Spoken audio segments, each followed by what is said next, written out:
যাও শোনা, বাবাকে দেখে আসো। ঠিক আছে মা, যাচ্ছি। বাবা দেখো কেমন লাগছে আমাকে। আরে মা, স্কুল ড্রেসে তো তোকে অনেক সুন্দর লাগছে। তাহলে যাও আমার জন্য চোকার বুট নিয়ে এসো। আচ্ছা, এখনই নিয়ে আসতেছি। ইয়ে, ওর জন্য তাড়াতাড়ি চোকার বুট কিনে নিয়ে যাবে, তা না হলে ওর মা আমাকে খেলাবে। মা, বাবা আসতে আর কত সময় লাগবে?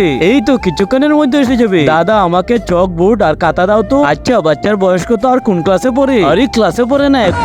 আরে দাও না ভাইয়া। এই নাও ভাই তোমার চকার বুট। ঠিক আছে ভাই। আরে এনি দেখো তোমার জন্য কি এনেছি। আরে কি মজা, আমি এখন লেখাপড়া করব। কিন্তু তারপর এমন কিছু ঘটেছিল যেটি দেখলে আপনিও আস্তে আস্তে গড়াগড়ি খাবেন। তার আগে এই বক্সের ভিতর পৃথিবীর সব থেকে সুন্দর একটি ছবি আছে। সেটি দেখতে হলে ভিডিওটিতে লাইক করে চ্যানেলটিকে সাবস্ক্রাইব করে দেন। তাহলে করে দিয়েছেন তো? এই ছবিটিকে যারা সুন্দর মনে করে তারা ভিডিওটিতে লাইক করে চ্যানেলটিকে সাবস্ক্রাইব করে দাও আর কমেন্টে আল্লাহর নামটি লিখে দিও। দেখেছো আমাদের এনি কত সুন্দর লেখাপড়া করছি। আসলে সুজীব, আমি সত্যি অনেক খুশি হয়েছি। আরে বাবা দেখি তুমি কি লিখেছো। এই যে বাবা দেখো। আরে মা, অনেক সুন্দর হয়েছে। বাবা তুমি আরো অনেক আঁকাকি করো, আমরা দেখবো। ঠিক আছে বাবা।